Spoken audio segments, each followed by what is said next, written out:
Apple just marked the end to one of the most important product lines in its history. The company has discontinued the iPod Touch, which will only be available in stores while supplies last. Not surprisingly, the company maintained that the spirit of iPod continues in other products, including the iPhone, iPad, and Apple Watch. The move has been expected for a long time.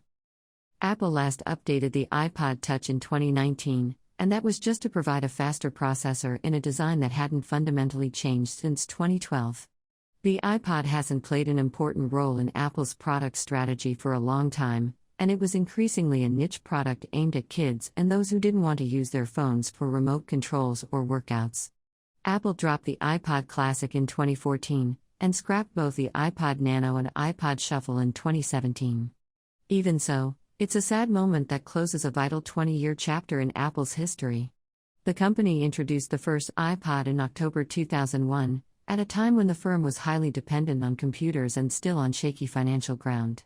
While the Mac requirement limited interest for the first couple of years, sales exploded after Windows users joined the fray. Apple figured out the recipe for an easy-to-use MP3 player, and did a good job of marketing that concept to customers. The iPod effectively made Apple the general consumer electronics giant it is today. It quickly dominated the MP3 player market, and iPods represented 40% of its revenue by 2006. Apple not only turned its fortunes around, but became a household name after years of being written off as a dying brand. The iPhone's much-hyped 2007 launch was helped in no small part by the iPod's success.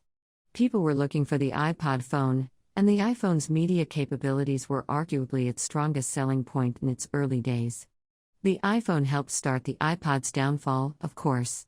Many people only needed one device in their pocket, the smartphone, and iPod sales were in freefall by the early 2010s. Nonetheless, the iPod's legacy remains intact.